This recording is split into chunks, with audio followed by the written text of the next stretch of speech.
Hi student, कैसे हो सभी लोग। तो स्वागत है सभी का मेरे चैनल एजुकेशन गुरुकुल पे। तो पिछले वीडियो में हम क्लास 12 की केमिस्ट्री में चैप्टर नंबर 5 जिसका नाम था चैवडू को पढ़ा रहे थे। तो इसमें हमने कल एक न्यू टॉपिक स्टार्ट किया था। टॉपिक का नाम था क्या? टॉपिक का नाम था एमिनो अम्ल। ठीक है, तो एमिनो अम्ल कल हमने समझा दिया एमिनो अम्ल होता क्या है। तो आज हम एमिनो अम्ल का वर्गीकरण पढ़ेंगे जो कि बोर्ड में हर साल पूछा जाता है। तो इसलिए वीडियो को स्किप ना करें और देखिए अमीनो अम्ल का वर्गीकरण 3 टाइप से होता है। तीनों टाइप्स इंपॉर्टेंट है, एकदम सिंपल तरीके से समझाऊंगी। उसको समझाने से पहले जो एमिनो अम्ल की जो कल की वीडियो थी, जिन बच्चों ने नहीं देखी है वो जाके देख ले और अब वो वीडियो देखिए। और मैं थोड़ा सा डिटेल में थोड़ी सी एमिनो अम्ल को समझा दे रही हूँ, फिर उसके बाद हम न्यू टॉपिक आज का स्टार्ट करेंगे। क्या था? एमिनो अम्ल का वर्गीकरण। ठीक है, तो एमिनो अम्ल का वर्गीकरण स्टार्ट करने से पहले हम जानेंगे एमिनो अम्ल कल हमने पढ़ा था एमिनो एसिड, वो आखिर था क्या। ठीक है, इसकी डेफिनेशन थी एमिनो अम्ल की कि वे यौगिक जिनमें एमीन समूह, एमीन क्या होता है, इसका अणु सूत्र क्या होता है? एमीन समूह और कार्बोक्सिलिक समूह, कार्बोक्सिलिक समूह भी आ गया, उसका अणु सूत्र क्या है सब पता होगी। तो पहले इसकी डेफिनेशन सुनो कि वे यौगिक जिनमें एमीन समूह और कार्बोक्सिलिक समूह दोनों एक साथ उपस्थित होते हैं उस यौगिक को हम क्या कहते हैं? उस यौगिक को हम एमिनो एसिड कहते हैं। अब एमीन को किससे प्रदर्शित करते हैं और कार्बोक्सिलिक अम्ल को किससे प्रदर्शित करते हैं? देखिए NH2 हो गया हमारा क्या? एमीन ग्रुप, यानी एमीन समूह। अणु सूत्र इसका ये रहा और COOH किसका अणु सूत्र है? ये रहा, किसका सूत्र है ये? कार्बोक्सिलिक, कार्बोक्सिलिक अम्ल का।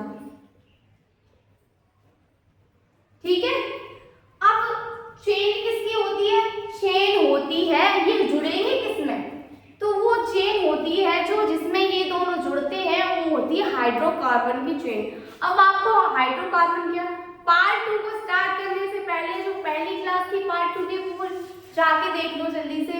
Halo alkanes and haloarene जब हमने स्टार्ट किया था तो हमने सबसे पहले आपको बताया था कि हाइड्रोकार्बन किसे कहते हैं। अगर आपको नहीं पता तो फिर से बता रही हूँ, हाइड्रोकार्बन को हाइड्रोजन और कार्बन से बनने वाले यौगिक को हम क्या कहते हैं? हम हाइड्रोकार्बन कहते हैं। हाइड्रोजन को S से प्रदर्शित करते हैं और कार्बन को किससे? C से। अब इन दोनों को मिला के एक यौगिक बनेगा, उसको हम क्या कहेंगे? हाइड्रोकार्बन।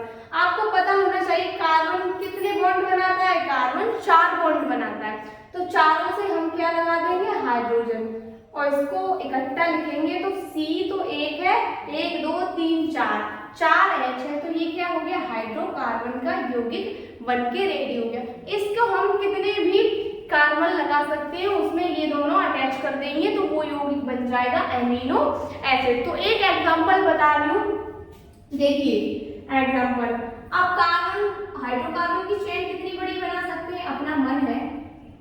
ठीक है, इतनी 3 कार्बन की चेन बना ली मैंने।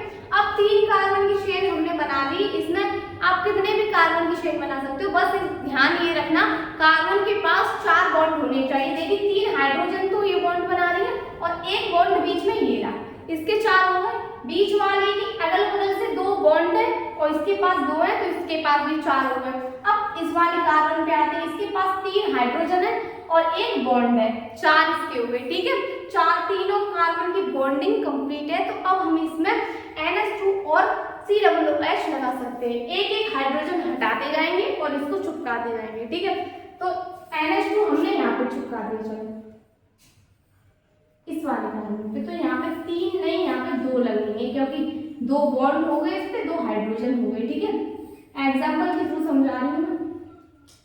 और COOH लगा दिया मैंने यहाँ, तो इसका एक हाइड्रोजन हटा देंगे।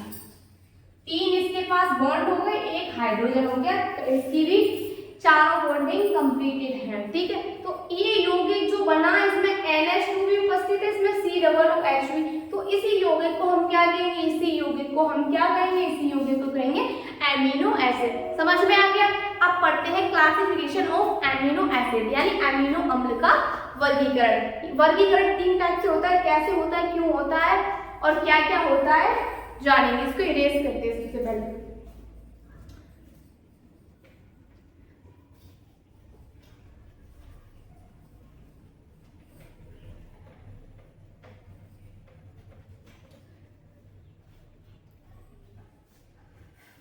अब क्या पढ़ेंगे, एमिनो अम्ल का वर्गीकरण। वर्गीकरण समझ लो, 3 टाइप से वर्गीकरण आता है। पहले वर्गीकरण का नाम है एमिनो अम्ल की स्थिति के आधार पर, दूसरे का नाम है प्रकृति के आधार पर, तीसरे का नाम है कार्य के आधार पर। ठीक है, 3 टाइप से रहने वाले, तीनों टाइप्स पूछे जाते हैं। 2 टाइप्स देता है बोर्ड में, 2 में से 1 लिखने होते हैं, इसलिए मैं 3 करा रही हूँ। ठीक है, तीनों में से 2 पूछेगा, आपको 1 करना होगा। तो इसको इस वीडियो को स्किप ना करें और समझो वर्गीकरण होता कैसे, एकदम सिंपल तरीके से। एमिनो अम्ल का वर्गीकरण क्या डालेंगे, एमिनो अम्ल का क्या वर्गीकरण।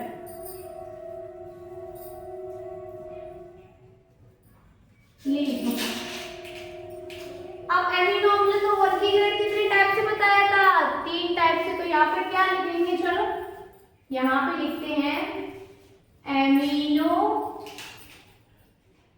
अम्ल का क्या वर्गीकरण। एमिनो अम्ल का वर्गीकरण कितने टाइप से होता है, 3 प्रकार से होता है। चलो, एमिनो अम्ल का हमें इतना पता पड़ गया कि जो एमिनो अम्ल का हम वर्गीकरण कराते हैं वो कितने टाइप से होता है, वो 3 टाइप से होता है। क्या क्या नाम थे मैंने बताए थे अभी आपको, वो हम यहाँ पे लिखेंगे। तो पहला मैंने बताया था, क्या बताया था, एमिनो अम्ल की स्थिति के आधार पर, स्थिति के आधार पर। दूसरा क्या रहने वाला था, दूसरा रहने वाला था प्रकृति के आधार पर, प्रकृति के आधार पर। चलो, तीसरा क्या था, कार्य के आधार पर, आधार पर। लो जी, क्या क्या हो गया, चलो देखो। पहला वर्गीकरण था एमिनो अम्ल की स्थिति के आधार पर। ठीक है, क्या यहाँ से हमको ये पता पड़ गया कि हम यहाँ पे पहला वर्गीकरण एमिनो अम्ल की स्थिति के आधार पर पढ़ने वाले। एकदम सिंपल तरीके से समझाऊंगी, समझ में ना आए तो बताना। दूसरा रहने वाला है प्रकृति के आधार पर, प्रकृति के आधार पर दूसरा रहेगा, एकदम सिंपल तरीके से समझाऊंगी। तीसरा है कार्य के आधार पर, ये तो आपको बिना देखे ही याद हो जाएगा अगर आपने एक बार मेरी क्लास देख ली तो। बिल्कुल आपको रटना नहीं पड़ेगा, कार्य के आधार, एकदम सिंपल तरीके से। ठीक है, इसको इरेज करके सबसे पहली हेडिंग डालेंगे हम एमिनो अम्ल की स्थिति के आधार पर। ठीक है, इसको इरेज करते हैं। किसके अंदर डालेंगे, एमिनो अम्ल के वर्गीकरण के अंदर फर्स्ट हेडिंग डालेंगे एमिनो अम्ल की स्थिति के आधार पर। ठीक है, इसको भी हटा देते हैं, कपड़ा सूखा नहीं।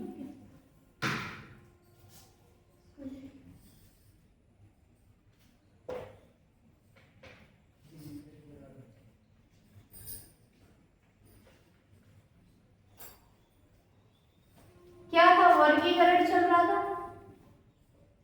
वर्गीकरण।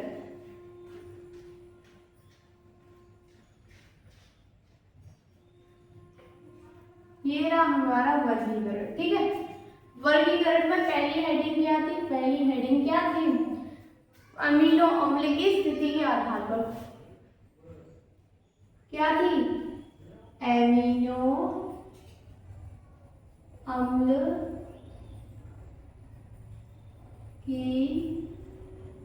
की स्थिति के आधार पर ठीक है। फर्स्ट हेडिंग हमारी ये रहने वाली है। ये कितने टाइप के होते हैं? एमिनो अम्ल की स्थिति के आधार पर भी 3 टाइप के होते हैं। पानी बहते हल्ला दिखाई दे रहा है, ठीक है। एमिनो अम्ल की स्थिति के आधार पर लिख दूं, अच्छे घबरा कर, आधार पर, ठीक है। इस स्थिति के आधार पर 3 टाइप से रहने वाले हैं, alpha amino acid, beta amino acid और गामा एमिनो एसिड। मैथ वाले जानते होंगे अल्फा, बीटा और गामा, 3 टाइप से वर्गीकरण रहने वाले हैं। तो पहला देखिए, इसमें ए पॉइंट है हमारा अल्फा एमिनो अम्ल, ठीक है। लीजिए अल्फा एमिनो। अब मैं आपको सबसे पहले सिखाना चाहूंगी अल्फा कार्बन, बीटा कार्बन और गामा कार्बन को पहचानने का तरीका। चलो 3 थे ना, अब हाइड्रोकार्बन की चेन बना लूंगी, ठीक है। ये मेरे पास कार्बन की चेन है, तो यहाँ पे पहला कार्बन जो होता है अल्फा होता है, दूसरा कार्बन होता है बीटा होता है और तीसरा जो कार्बन है वो गामा होता है। तो ये हो गया अल्फा का चिन्ह, ये बीटा का चिन्ह और ये गामा का चिन्ह। यहाँ पर भी कोई चीज लगी होगी, NH2 लगा होगा, तो अल्फा एमिनो एसिड हो गया, अल्फा एमीन, ठीक है, क्योंकि इसमें COOH भी लगानी, तो अल्फा एमीन हो गई। यहाँ पे NH2 लगा हो तो बीटा एमीन हो गई, यहाँ पे होगा तो गामा हो गई, ठीक है। अब इसमें कैसे पहचानें alpha amino acid, beta amino acid? यहाँ पे NH2 जुड़ा हो, यहाँ पे COOH जुड़ा हो, इससे भी अल्फा कार्बन से जुड़ा होना चाहिए एमीन, इधर से पढ़े तो भी कार्बोक्सिलिक समूह है वो भी अल्फा कार्बन, यानी दोनों तरफ से बॉन्डिंग सेम आनी चाहिए। अगर अल्फा पहला इसमें अल्फा एमिनो एसिड रहने वाला है तो इसमें एमिनो एसिड क्या होता है जिसमें COOH और NH2 समूह उपस्थित होते हैं। तो ऐसी चेन बनाएंगे हम, इससे भी पढ़े तो अल्फा एमीन अल्फा पे जुड़ा हो और एमीन से पढ़े तो कार्बोक्सिलिक अम्ल भी अल्फा कार्बन में जुड़ा हो। तो देखिए पहले समझाती हूँ मैं इसके बारे में, इरेज कर दो इसको। इसका एग्जाम्पल देखो लो, एग्जाम्पल के थ्रू हम डेफिनेशन लिखेंगे। CH4 ये हो गया हाइड्रोकार्बन की चेन, ठीक है। क्या है अल्फा, तो एक कार्बन लिया है हमने, अल्फा कार्बन हो गया। अगर हमें इसके सहारे 2 कार्बन और जोड़े तो बीटा हाइड्रोकार्बन हो जाएगा, इसके आगे और जोड़े तो गामा कार्बन हो जाएगा वो, ठीक है। तो हमें अल्फा पढ़ रहे हैं तो अल्फा ले लिया। अब एमिनो अम्ल क्या होता है, एक तरफ तो जुड़ गया NH2, एक तरफ जुड़ गया कार्बोक्सिलिक अम्ल COOH। अब इसकी बॉन्डिंग यहाँ पे हटा के 2 लगा देंगे, क्योंकि 2 तो बॉन्ड हो गए इसके पास और 2 हाइड्रोजन हो गए, कुल 4 हो गए। अब ये कार्बन क्या है, ये कार्बन है हमारे पास अल्फा कार्बन, ठीक है। ध्यान से समझना, अल्फा कार्बन है, अल्फा कार्बन से क्या जुड़ रहा है COOH और NH2। इधर से हमने पढ़ा जो COOH है वो भी अल्फा कार्बन से जुड़ रहा है, देखो ये बॉन्ड इससे बना रहा है। और इधर से पढ़ेंगे तो ये अल्फा कार्बन है वो भी NH2 के साथ बॉन्डिंग कर रहा है। तो जो अल्फा कार्बन है और ये पूरा यौगिक है, दोनों तरफ से पढ़ेंगे, NH2 भी अल्फा कार्बन से जुड़ा है और COOH भी अल्फा कार्बन से जुड़ा है। तो ये हमारा टोटल क्या कहलाएगा, ये हमारा कहलाएगा अल्फा एमिनो एसिड, ठीक है, समझ में आ गया। इसकी डेफिनेशन करते हैं, चलो डेफिनेशन के थ्रू और समझा देती हूँ। ठीक है, पहले इसका एग्जांपल लिख लें सही से। क्या था, NH2, अरे गीला है सूख जाता है। तो क्या था, NH2 की तरफ से भी अल्फा कार्बन से COOH जुड़े और COOH की तरफ से भी NH2 अल्फा कार्बन, यानी भाई तू भी सेम खा मैं भी सेम खाऊं, हाफ हाफ, मतलब एक प्लेट आई राइस की, उसने भी आधे ले लिए उसने भी आधे ले लिए, बरोबर पे गए गिनती गिनती से। ठीक है, और ना उस पे ज्यादा ना उस पे ज्यादा, दोनों इक्वल है, चाहे इधर से कोई इधर का ले ले चाहे कोई इधर का ले ले, दोनों चीज बराबर है। ठीक है, अब इसमें थ्योरी लिखते हैं, पहले इसका वो लिखेंगे एग्जांपल। क्या था एग्जांपल था NH2.CH2.COOH। COOH यहाँ पे भी जुड़ सकता है, NH2 यहाँ पे भी जुड़ सकता है, ऐसे देखो COOH को इधर भी जोड़ सकते हैं, वरना आप कहोगे NH2, ये दोनों इसके एग्जांपल होंगे क्योंकि ये अल्फा कार्बन है, अल्फा कार्बन से दोनों जुड़ रहे हैं तो अल्फा एमिनो अम्ल हो गया। तो इसकी डेफिनेशन हो जाएगी, जहां NH2 व COOH दोनों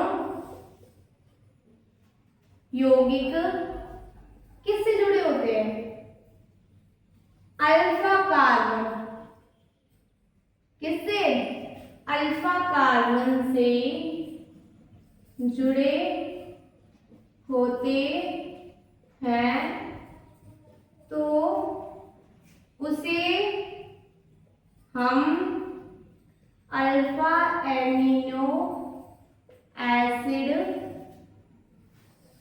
कहते हैं। इसी टाइप से बीटा एमिनो अम्ल आ जाएगा। बीटा में कितने कार्बन हो जाएंगे, बीटा में 2 कार्बन हो जाएंगे, क्योंकि पहले आता है अल्फा फिर आएगा बीटा। ठीक है, तो 2 कार्बन लेंगे हम, इसको पहले हम हटाते हैं।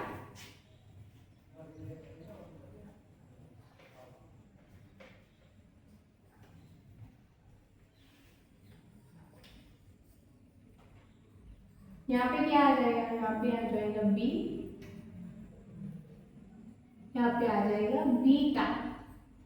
अब अल्फा बीटा गामा की चेन कितनी होती है, 3 कार्बन की चेन होती है। पहला होता है अल्फा जो हम पढ़ चुके हैं, अब आएगा बीटा। बीटा में दोनों कार्बन लेंगे, अल्फा वाला भी लेंगे बीटा वाला भी लेंगे। कैसे लेंगे, चलो इसका एग्जांपल देख लो। कितने कार्बन लेंगे, 2, CH3.CH3। देखो दोनों की बॉन्डिंग कंप्लीट है, इसके पास 3 हाइड्रोजन है 1 बॉन्ड है, इसके पास भी 3 हाइड्रोजन है 1 बॉन्ड है। ठीक है, दोनों के। अब इसको एमिनो अम्ल में परिवर्तित करेंगे तो इसकी तरफ एक तरफ तो NH2 जुड़ा होना चाहिए, जो हम एक इससे ले लेंगे, यहाँ पे कर देंगे 2, यहाँ पे होना चाहिए COOH, तो यहाँ पे भी हम 2 कर देंगे। अब यहाँ से पढ़ेंगे अल्फा दूसरा बीटा, और यहाँ से पढ़ेंगे तो पहला हो जाएगा अल्फा दूसरा हो जाएगा बीटा। तो जब यहाँ से यहाँ तक, सॉरी यहाँ से ये वाला तो ऊपर, जब यहाँ से यहाँ तक जाएंगे तो ये किस कार्बन से जुड़ रहा है, ये बॉन्ड बना रहा है बीटा कार्बन से, और जब यहाँ से यहाँ जाएंगे तो ये बॉन्ड बना रहा है बीटा कार्बन से, तो पूरा ये यौगिक क्या हो गया, ये यौगिक कहलाएगा बीटा एमिनो अम्ल। ठीक है, समझ में आ गया। इधर से भी बीटा कार्बन पे NH2 जुड़ रहा है, इधर से भी जाएंगे तो बीटा कार्बन पे COOH जुड़ेगा, दोनों तरफ से बीटा बीटा पे जुड़ रहे हैं। ठीक है, अगर एरो का निशान तुम चेंज करते हो, अगर एरो ये चेंज कर दिया हमने, ठीक है, तो इसको भी चेंज कर दो, ये हो जाएगा बीटा, ये हो जाएगा अल्फा, ये हो जाएगा बीटा, ये हो जाएगा हमारा अल्फा। ठीक है, समझ में आ गया। इसकी थ्योरी लिखे, चलो इसकी थ्योरी लिखते हैं।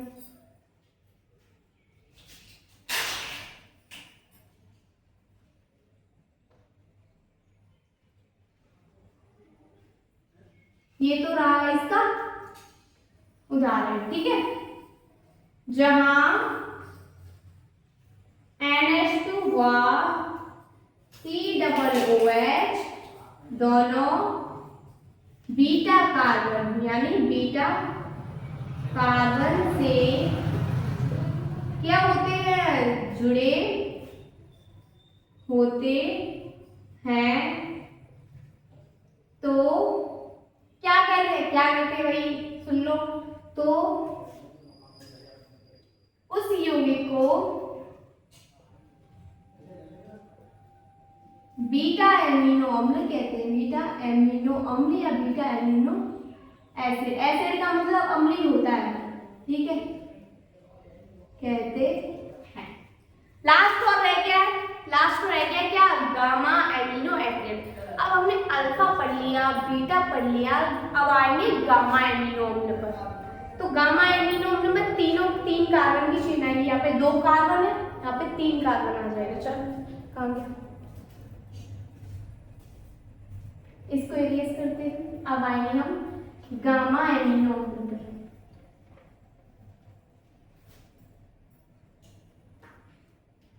इसको इरेज करेंगे, ठीक है।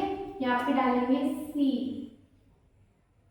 यहाँ पे गामा, ठीक है।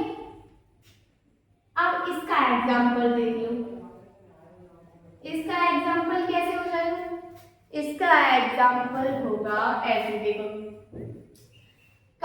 गामा में कितने कार्बन आएंगे, अल्फा बीटा गामा, 3 कार्बन की चेन आएगी। पहले 3 कार्बन की एकदम बढ़िया सी चेन बना लो, बढ़िया बॉन्डिंग सबकी कंप्लीट है। देख लो 3 हाइड्रोजन इसके पास है, 1 बॉन्ड है, 4, 2 हाइड्रोजन इसके पास है, 2 ही बॉन्ड है इधर उधर।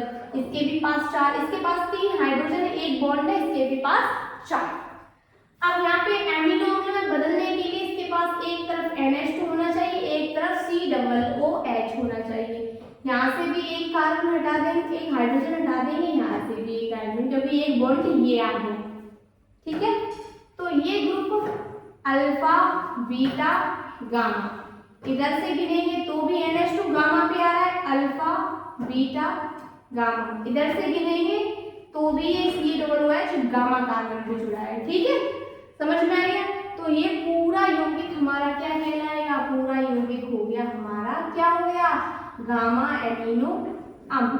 चल अब इसकी हम थ्योरी करते हैं। थ्योरी क्या है इसकी, देख लीजिए। जहां NH2 व COOH दोनों किस पर, गामा कार्बन से जुड़े होते हैं, उसे क्या कहते हैं, उस यौगिक को गामा एमिनो अम्ल कहते हैं। गामा एमिनो एसिड या अम्ल कहते। सिंपल, समझ में आ गया, क्या था, जहां NH2 और COOH दोनों गामा कार्बन से जुड़े होते हैं, उस यौगिक को गामा एमिनो एसिड कहते हैं। समझ में आ गया एकदम सिंपल तरीके से। तो आज की क्लास आपको कैसी लगी कमेंट में जरूर बताएं, और आपको ये समझ में आया कि नहीं। और इसके बाद हम दूसरा प्रकृति के आधार पर एमिनो अम्ल होते हैं वो हम पढ़ने वाले हैं कल। तो आज की वीडियो को लाइक कर देना, और अगर आपको चैनल पे नए हो आपको तो चैनल को सब्सक्राइब कर देना। तो मिलते हैं आपसे अगली क्लास में, तब तक के लिए बाय बाय।